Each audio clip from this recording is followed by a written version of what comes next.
నమో నారాయణాయ.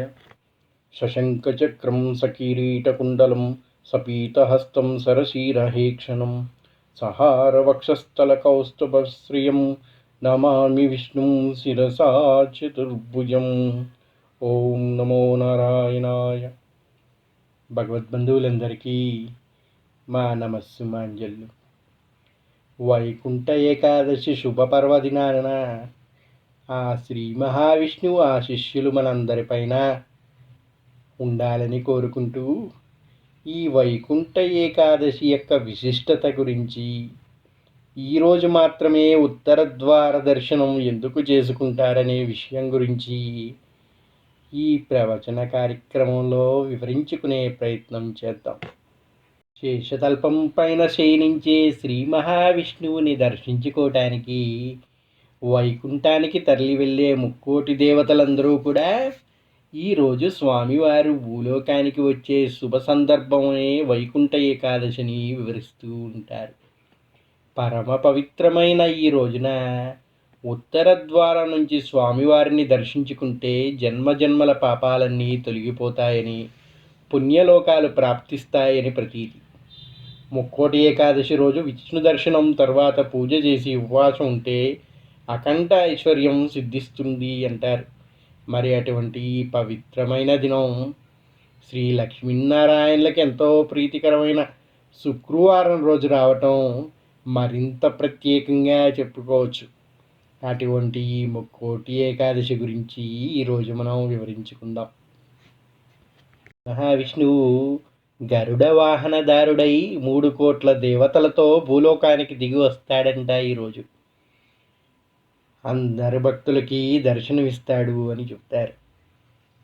3 కోట్ల ఏకాదశుల్లో సరిసమానమైన పవిత్రత కలిగినటువంటి ఈ ఏకాదశి కనుకే దీన్ని ముక్కోటి ఏకాదశి అంటారు. వైకుంఠంలో శ్రీమన్నారాయణుని దర్శించుకున్నట్టు ఈరోజు స్వామివారిని దర్శించుకునే భాగ్యం మనకి లభిస్తుంది కనుక దీన్ని వైకుంఠ ఏకాదశిని కూడా అంటూ ఉంటారు. ఇక మరో విషయానికి వస్తే, వైకుంఠ ఏకాదశి లేదా ముక్కోటి ఏకాదశి యొక్క ప్రత్యేకత ఒకటి ఉన్నదండి. జ్యోతిశాస్త్ర ప్రకారం మానవులకి ఏడాది సమయం దేవతలకు 1 రోజుతో సమానం అంటారు. ఆ విధంగా చూసుకున్నట్టయితే ఉత్తరాయణంలో 6 నెలలు దేవతలకు పగలుగా, దక్షిణాయనంలో 6 నెలలు దేవతలకు రాత్రిగా జ్యోతిశాస్త్రం తెలుపుతుంది. ముందనుకున్నాం కదండి, మానవులకి 1 సంవత్సరం, దేవతలకి 1 రోజు అంట. 1 రోజు అంటే పగలు రాత్రి. అలాగని దాన్ని విభజించుకొని చూసుకుంటే సంవత్సరంలో 2 ఆయనాలు ఉన్నాయి. ఆ ఆయనాలనే ఉత్తరాయణం, దక్షిణాయనంగా విభజించారు. మరి ఆ ఉత్తరాయణ కాలం ఏదైతే ఉందో అది పగటి సమయంగా లెక్కించారు. దక్షిణాయన కాలం ఏదైతే ఉందో దాన్ని రాత్రి సమయంగా లెక్కించారు. వైకుంఠ ఏకాదశి రోజున ఉత్తరాయణం ప్రవేశించినటువంటి పుణ్యకాలం సమీపానికి వచ్చిందని అర్థం. అందువలన శ్రీ మహావిష్ణువు యోగ నిద్రలో లేచిన తర్వాత వైకుంఠ ద్వారాలు తెరుచుకొని రోజుని దీనికి సూచికగా వైష్ణవాలయంలో ఉత్తర ద్వారాన్ని తెరుస్తారు అని చెప్తారు. ఏమండి, దక్షిణాయన పుణ్యకాలం మొత్తం కూడా శ్రీ మహావిష్ణువు యోగ నిద్రలో ఉంటాడు కదండి. అటువంటి శ్రీ మహావిష్ణువు తన రాత్రి సమయాన్ని ముగించుకొని ప్రాతకాలమే నిద్రలేచి వైకుంఠ ద్వారాలని తెరవండి అయ్యా, నా భక్తులు నన్ను చూడటానికి వస్తారు అని చెప్పి ఆజ్ఞాపించాడంట. అటువంటి సమయంలో ఆ ఉత్తర వైకుంఠ ద్వారాలు ఏదైతే తెరిచారో ఆ వైకుంఠం అనేది ఉత్తర భాగంలో ఉందని, ఆ ద్వారాలు తెరుచుకోవటం వల్ల శ్రీమన్నారాయణుడి యొక్క ఆశీస్సులు మనపై పడతాయనే ఉద్దేశంతో ఈ ఉత్తర ద్వార దర్శనం చేసుకోవాలనే విషయాన్ని పెద్దలు మనకి తెలియజేశారు.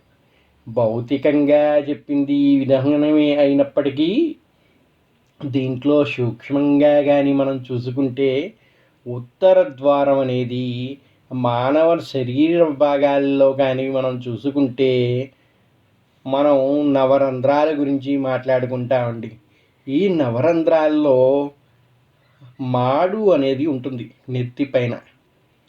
మన యొక్క ప్రాణం అక్కడే ఉంటుంది అని చెప్పి చెప్తూ ఉంటారు. చక్రాల్లో కూడా చూసుకుంటే సుషుమ్నా నాడి కుండలి జాగృతం అయిన తర్వాత అక్కడి నుంచి పై స్థాయికి చేరుతుందని ఆ ద్వారాన్నే ఉత్తర ద్వారంగా చెబుతూ ఉంటారు. ఎప్పుడైతే మనలోని శక్తి నిద్రాన్న స్థితి నుంచి మేలుకొని ఆ ఉత్తర ద్వారం నుంచి సుషుమ్నా నాడి పైకి లేచి మనకి కుండలి యోగం లభిస్తుందో అటువంటి స్థితిని ఉత్తర ద్వార దర్శనంగా చెబుతారు. ఆ విధానాన్ని ఎవరైతే పాటించి అది సాధిస్తారో వాళ్ళు శ్రీ మహావిష్ణువుని దర్శించుకోగలుగుతారని, ఆ శ్రీ మహాశక్తి ఆశీస్సుల్ని పొందగలుగుతారు అని చెప్పి శాస్త్రాలు వర్ణిస్తూ ఉన్నాయి. చూశారండి, అందరూ కూడా కుండలి యోగాన్ని సాధించి ఆ దర్శనం పొందలేము కనుక మనం భౌతిక రూపంలో చూడాలనుకున్న ఆ మహావిష్ణువు యొక్క అనుగ్రహాన్ని పొందటానికే ఈ వైకుంఠ ఏకాదశి పుణ్యదినాన ప్రతి ఒక్కళ్ళు కూడా తెల్లవారుజామునే నిద్రలేచి చక్కగా శుచిగా స్నానం ఆచరించి వైకుంఠ ద్వారం ద్వారా ఆ శ్రీ మహావిష్ణువు యొక్క దర్శనం చేసుకోవడం అనేది ఒక ఆనవాయితీగా వస్తూ ఉన్నది. ఉత్తర ద్వార దర్శనం అనేది ఈ పర్వదినం ప్రతి సంవత్సరం ధనుర్మాసంలో పౌర్ణమికి ముందు వచ్చే ఏకాదశి అవుతుందని పెద్దలు చెబుతూ ఉన్నారు. ఇటువంటి దివ్య దర్శనాన్ని పొందాలంటే ప్రముఖమైన దేవాలయాల్లో తిరుపతి, భద్రాచలం, వైష్ణవాలయాల్లో ప్రత్యేక దర్శనం లభిస్తుందండి. ఏమిటండి తిరుపతి, భద్రాచలం గురించి ఇంత ప్రత్యేకంగా చెబుతున్నారు అంటే, శ్రీ మహావిష్ణువు మనం ఉన్న ఈ కలియుగంలో శ్రీనివాసుడిగా దర్శనమిస్తాడు అని చెప్తారు. మరి ఆ శ్రీనివాసుడి నిలయమైన తిరుపతిలో స్వామివారిని దర్శించుకుంటే ఆ మహావిష్ణువుని దర్శించుకున్నట్టే కదండి. ఇక భద్రాచలం విషయానికి వస్తే భద్రాచలంలో ఉన్న శ్రీమన్నారాయణుడు, సీతారామ లక్ష్మణులు ఎవరైతే ఉన్నారో వాళ్ళు స్వయంగా శ్రీ మహావిష్ణువు, శ్రీ మహాలక్ష్మిగా చెబుతూ ఉంటారండి. స్వామివారే స్వయంగా వైకుంఠాన్ని నుంచి వచ్చి భద్రుడికి దర్శనం ఇచ్చారు కనుక అక్కడ ఉన్న రాముణ్ణి వైకుంఠరాముడు అంటారండి. వైకుంఠరాముడు అంటే శ్రీ మహావిష్ణువే కదండి, స్వయంగా వైకుంఠం నుంచి వచ్చిన నారాయణుడు. అటువంటి నారాయణ్ణి దర్శించుకోవాలంటే భద్రాచలంలోనే కదండి. అందుకే ఈ వైకుంఠ ఏకాదశి ఏదైతే ఉన్నదో ఈరోజు ప్రత్యేకంగా ముక్కోటి ఏకాదశి దర్శనం చేసుకోవటానికి భక్తులందరూ కూడా భద్రాచల సీతారామచంద్రస్వామి దేవస్థానానికి చేరి అక్కడ స్వామివారిని దర్శించుకోవటం అనేది జరుగుతూ ఉంటుంది. విశేషం ఏమిటంటే, ఈ ఏదైతే ఉత్తర ద్వారం గురించి మనం మాట్లాడుకుంటున్నామో వైష్ణవాలయాలన్నిట్లో కూడా ప్రతిరోజు కూడా ఈ ఉత్తర ద్వారాన్ని మూసి ఉంచుతారు. కేవలం ఉత్తరాయణ పుణ్యకాలంలో ఈ ముక్కోటి ఏకాదశి రోజు మాత్రమే తెరిచే ఈ మహాద్వారం ఏదైతే ఉందో స్వయంగా స్వర్గానికి దారిగా చెబుతారు, వైకుంఠానికి దారిగా చెబుతారు. అటువంటి ద్వారం నుంచి స్వామివారిని దర్శించుకునేది కేవలం ఈ ఒక్కరోజే కనుక ఇది ఎంతో పుణ్యమైన రోజుగా చెబుతూ ఉంటారు. అందుకే ఈరోజే స్వయంగా భక్తులందరూ కూడా వైకుంఠంలోకి నడిచి వెళ్ళి శ్రీ మహావిష్ణువుని దర్శించుకునే అనుభూతిని పొందడానికి ముక్కోటి ఏకాదశి రోజున మాత్రమే వాటిని తెరిచి ఉంచుతారు. ఆ రోజు భక్తులందరూ కూడా సూర్యోదయానికి పూర్వమే నిద్ర లేచి కాలకృత్యాలు, స్నాన సంధ్యాదులు ముగించుకొని ఇటువంటి ప్రముఖమైన ఆలయాల్లో ఉత్తర ద్వారం ద్వారా ప్రవేశించి ప్రదక్షిణలు ముగించుకొని దైవ దర్శనం చేసుకోవాలని చెబుతూ ఉన్నారు పెద్దలు. ఈ ముక్కోటి ఏకాదశి రోజున వైకుంఠంలో ఉన్న శ్రీ మహావిష్ణువునిగా భావించి వైష్ణవాలయాల్లో ఉన్న దేవీ దేవతల్ని కూడా దర్శించుకుంటూ ఉంటారు. మరి ఈ ముక్కోటి ఏకాదశి ఎంతో పవిత్రమైనది అని చెప్తారు. ముక్కోట్ల ఏకాదశులతో సమానమైన ఏకాదశి కనుకే దీన్ని ముక్కోటి ఏకాదశి అన్నారు. మరి ఏకాదశి అంటేనే ఎంతో పవిత్రమైనది. అటువంటి ముక్కోటి ఏకాదశులతో సమానమైన ఈ ఏకాదశి రోజు ఇంకా పవిత్రంగా ఉండాలి కదండి. అందుకే దీనికి కూడా కొన్ని నియమాలు చెప్పారు పెద్దలు. ఇవి ఉత్తరాయణానికి మారే ముందు వచ్చే శుద్ధ ఏకాదశిని వైకుంఠ ఏకాదశి అంటా ఉంటారు. రవి అంటే సూర్యుడు కదండి. సూర్యుడు ఉత్తరాయణ కాలంలోకి చేరే ముందు వచ్చే శుద్ధ ఏకాదశి ఏదైతే ఉందో దాన్నే వైకుంఠ ఏకాదశి లేదా ముక్కోటి ఏకాదశిగా కొలుచుకుంటూ ఉన్నాం మనం. వైకుంఠ ఏకాదశి రోజు అన్నం ముట్టకూడదంట. మామూలుగానే ఏకాదశి అంటే ఉపవాసాలు చేస్తూ ఉంటారు. మరి అటువంటి ఏకాదశి రోజున వైకుంఠ ఏకాదశిలో అసలే అన్నం ముట్టకూడదంటారు. ఎందుకయ్యా అంటే మురా అనే రాక్షసుడు అన్నం రూపంలో ఉంటాడని ఒక విశ్వాసం. ఇంకొక కథ ప్రకారం బ్రహ్మతల నుండి ఒక స్వేద బిందువు నేల మీద పడి వెంటనే రాక్షస రూపం దాల్చిందంట. ఓ బ్రహ్మదేవ, నాకు నివాస స్థానం చూపించు అని రాక్షస రూపం ప్రార్థించగా ఏకాదశి నాడు మానవులు భుజించే వరి అన్నంలో ప్రవేశించి తద్వారా వారి ఉదరాల్లో స్థావరం ఏర్పరచుకోమని బ్రహ్మ ఆ రాక్షస రూపానికి వరం ఇచ్చాడు అని చెప్తారు. అందుకే ముక్కోటి ఏకాదశి రోజు అన్నాన్ని ముట్టకూడదు అంటారు.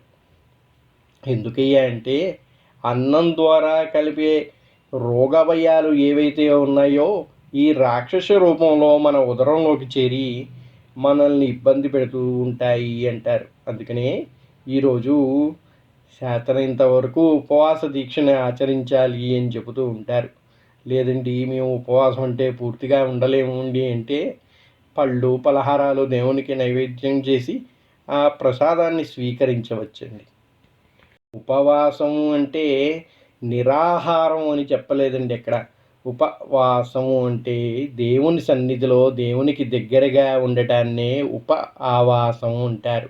అంటే ఆ స్వామి యొక్క క్షేత్రానికి స్వామినికి దగ్గరగా సమీపంగా ఉండి ఆయన్ని పూజించటమే ఉపవాసం యొక్క ముఖ్య ఉద్దేశం. అటువంటిది వైకుంఠంలో నారాయణుణ్ణి స్వయంగా దర్శించుకునే ఈ ప్రత్యేకమైన ఏకాదశి రోజు ఇంకా మరింత పవిత్రంగా ఉపవాసం చేసే సంకల్పాన్ని మనం కానీ పొందగలిగితే అంతకన్నా పుణ్యఫలం మరొకటి ఉండదండి. ఉపవాసం అంటే స్వామివారిని దగ్గరగా మన మనసుకు దగ్గరగా చేర్చుకోవటం. అది ఎలాగయ్యా అంటే 108 సార్లు స్వామి నామాన్ని జపించి కానీ స్వామిని మనసులో నింపుకోవడానికి ప్రయత్నించే ధ్యానం ఆచరించటం ద్వారా కానీ ఆ ఉపవాసాన్ని పొందే అర్హత మనకి కలుగుతుంది అని చెబుతూ ఉంటారు పెద్దలు. ద్వాపర త్రేత యుగాలన్నిట్లో కూడా స్వామివారిని అనుగ్రహం పొందాలంటే ఎంతో కష్టపడి తపస్సులు ఇవన్నీ చేయాల్సి వచ్చేదండి. కానీ కలియుగంలో మనకొక వరం ప్రసాదించాడు ఆ శ్రీమన్నారాయణుడు. అది ఏమిటయ్యా అంటే కేవలం నామస్మరణ ద్వారానే స్వామివారి అనుగ్రహాన్ని పొందగలుగుతామంట.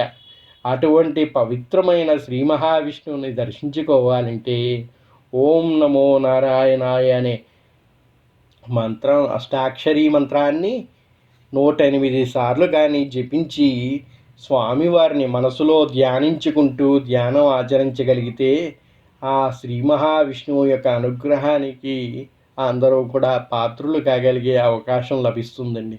కొన్ని వందల సంవత్సరాలు తపస్సు యాగాలు చేయాల్సిన అవసరం లేదు. స్వామివారిని మనసుకు దగ్గరగా ఉంచుకొని ఈ నామస్మరణ చేసి కూడా ఆయన అనుగ్రహాన్ని పొందవచ్చు అని చెబుతూ ఉంటారు పెద్దలు. ఉపవాసం చేయాలి అన్నారు, నిరాహారంగా ఉండమనలేదు. మరి ఏమి తినచ్చు అండి అంటే ఈ వైకుంఠ ఏకాదశి రోజు నెయ్యి, నీరు, పాలు, నువ్వులు, పండ్లు భుజించి ఉండవచ్చంట. నెయ్యి, నీరు, పాలు వేటినైనా కూడా స్వీకరించవచ్చు అంటారు.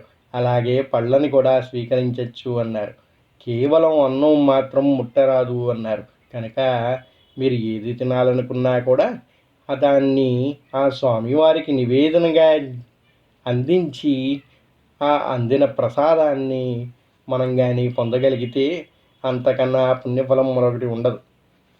ఇంకోటి ఏమిటంటే వైష్ణవాచార ప్రకారం నిరాహారం అనేది నిషిద్ధం అండి.